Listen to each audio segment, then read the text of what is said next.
afternoon, friends. Welcome to Live Out Loud with Jason on this beautiful day. I'm so glad you've joined me today. Wow, living out loud. What is it not? What does living out loud not mean? It means not being loud and obnoxious. It means not stepping on people, rolling over people, or taking advantage of people. Because if you live out loud that way, you're not going to live out loud very long, because you're never going to make any allies doing that. Living out loud, there's a humility element in living out loud. Let's talk about what it is. Living out loud is discovering your God-given talents, skills, the seeds, the gifts that you've been given, and developing those, or dusting those off, or watering them, and being courageous in taking small steps of action moving forward, and beginning to serve your purpose to its fullest, not wasting any of your calling, not wasting any of the things that you've been given in life. And hey, there's Mom again. Hey, Mom, I love it when you tune in. You are such an encouragement to me. Thank you so much. So I want to picture two scenarios. The first scenario is this.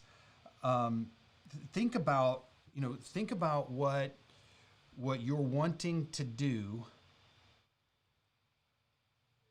as your next step,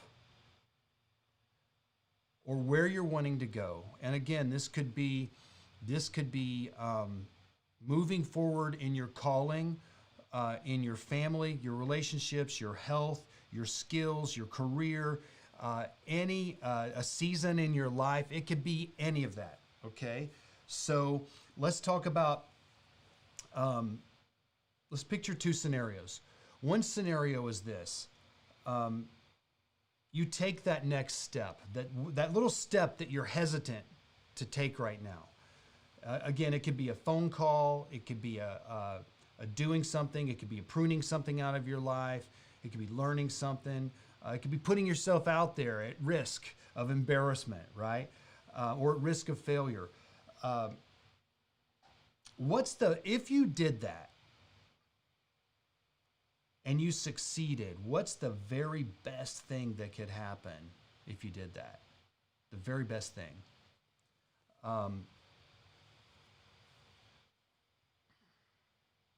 So think about that. What would life be like if you did that thing? Okay, so now let's say you did that thing and you failed. What's the very worst thing that could happen?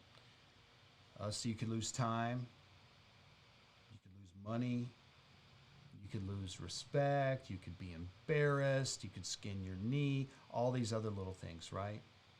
But what's the most likely thing that would happen?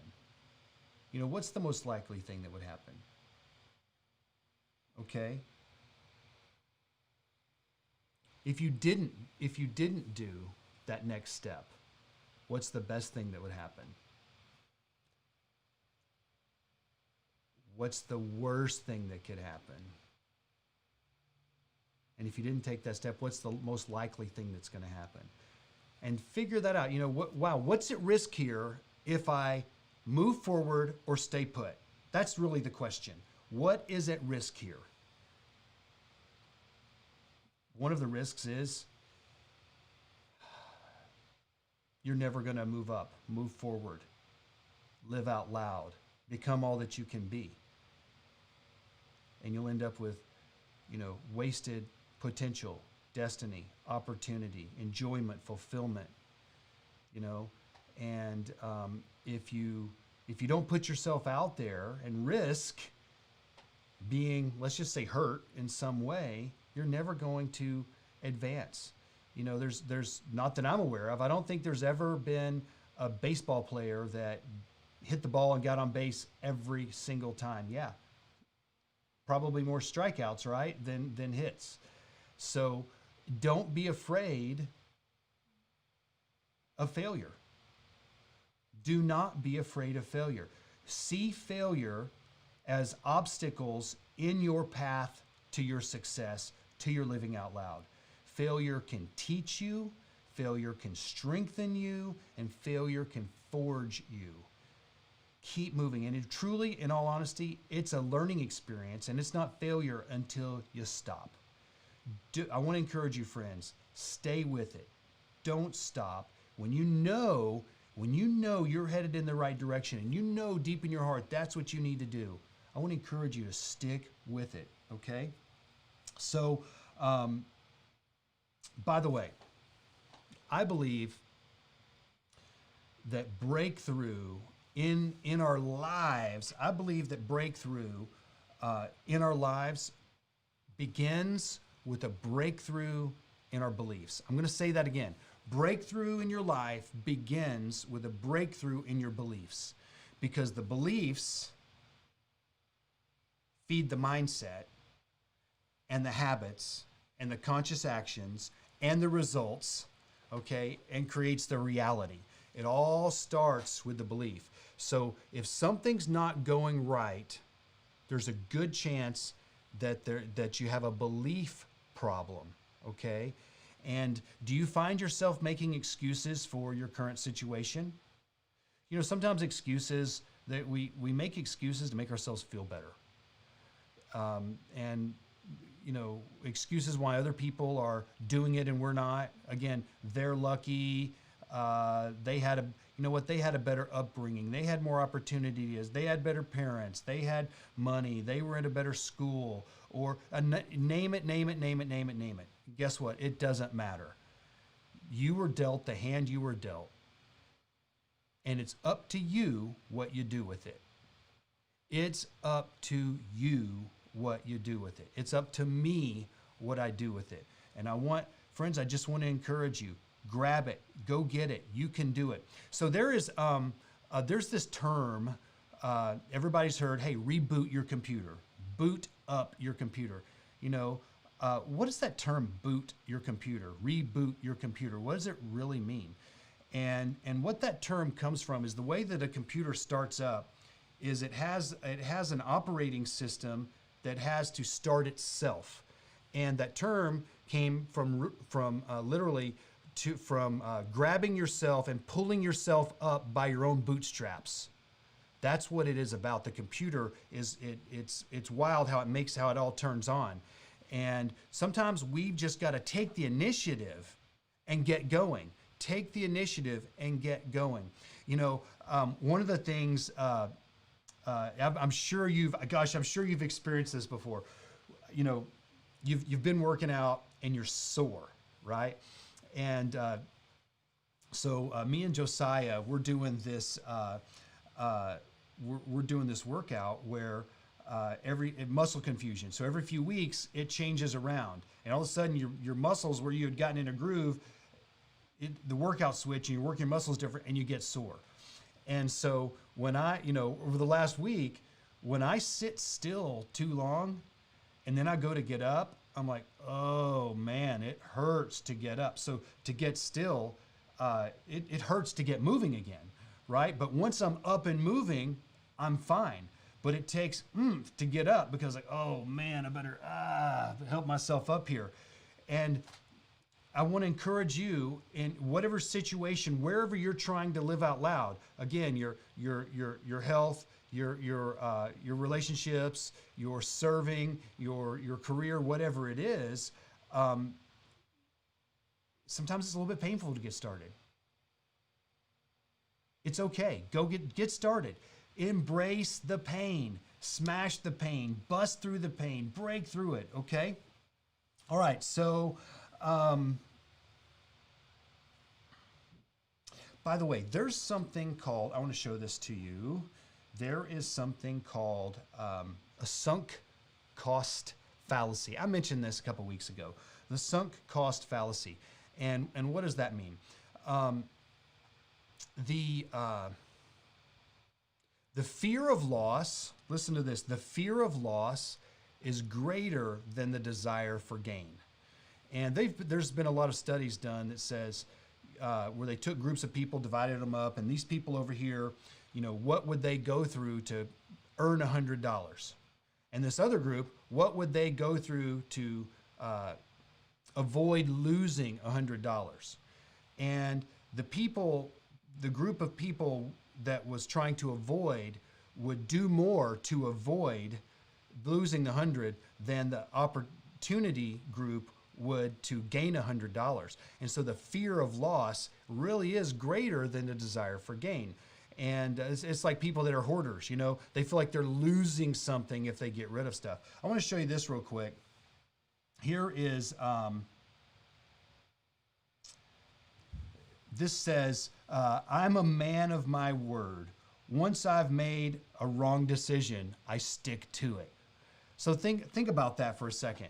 Have you made a wrong decision, but you're so invested in it? Maybe you realize you're in the wrong career. Maybe you realize that you're with the wrong group of friends, in a wrong environment, wrong habits, and you're so invested and you've bought into it, but you know deep in your heart that it's the wrong thing. We have this desire internally to be consistent when we with our previous decisions. Okay, and the problem with that is it can get us in trouble because we don't accurately judge, should we still be doing this? So on one hand, I believe in perseverance when you know you're doing the right thing. But sometimes we need to evaluate and say, look, I've been on this path, I've been in this or out this for this amount of time, I've got so much invested. Is it still the right thing to do? Is it still the right thing to do? It's kind of like saying, hey, I bought 5 lottery tickets and none of them won, but I'm going to buy one more because that one's going to be the winner, right? Does that make sense? And so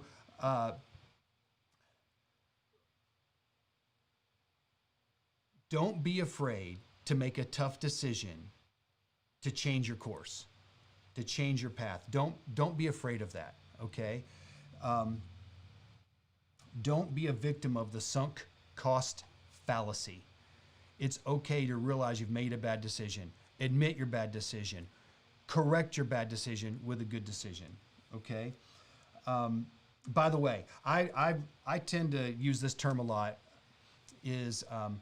I say, a lot of times people are living on a drug, and the drug that they're living on is a drug called hopium. Hopium, and hopium is not a plan. Okay, now don't get me wrong. I believe in hope. Okay, hope and hopium are not the same thing. Hopium is a drug where it just says, well, I just hope it's gonna get better. I hope this comes through. I hope so-and-so shows up. I hope God does this. I hope this passes through. Okay, that's hopium. That's not a plan. You know what that is? That's fear and laziness. Hope, whenever you have true hope, you have optimism. And with that optimism comes action that supports that and begins to pave the way even for the thing you're hoping for. And they work in harmony and unison, your beliefs and your actions. And then when you do that, it creates a marvelous, what's the word I'm looking for? Honestly, synergy between what God wants to do in your life and what you're believing and what your actions are drawing you towards. All of that, okay? So consider, am I over here smoking hopium, or am I really filled with hope and optimism and an expectation of a good and pleasant future? If you don't have expectation of a great future, then chances are you have a belief system at the bottom, and it starts with God and then with you. And if you believe within your heart that God truly does have good plans for a future and a hope for you, then that's going to leak out into every other and grow and produce fruit in all other areas of your life, friends. So, okay, so let's. Hopium. Yeah. I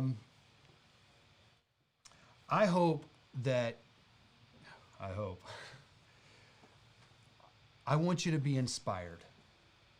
I want you to be inspired to dig into God's word, to read what it says about you. I want you to be inspired to get alone and get quiet and write down what you want out of life, what you want in the next season of life. If you could do it over again, what are some decisions you would make differently over the last season? And learn from those, and then begin to direct your attention, direct your actions towards your calling, towards your gifts, and become and develop those areas of awesomeness that you were created to be.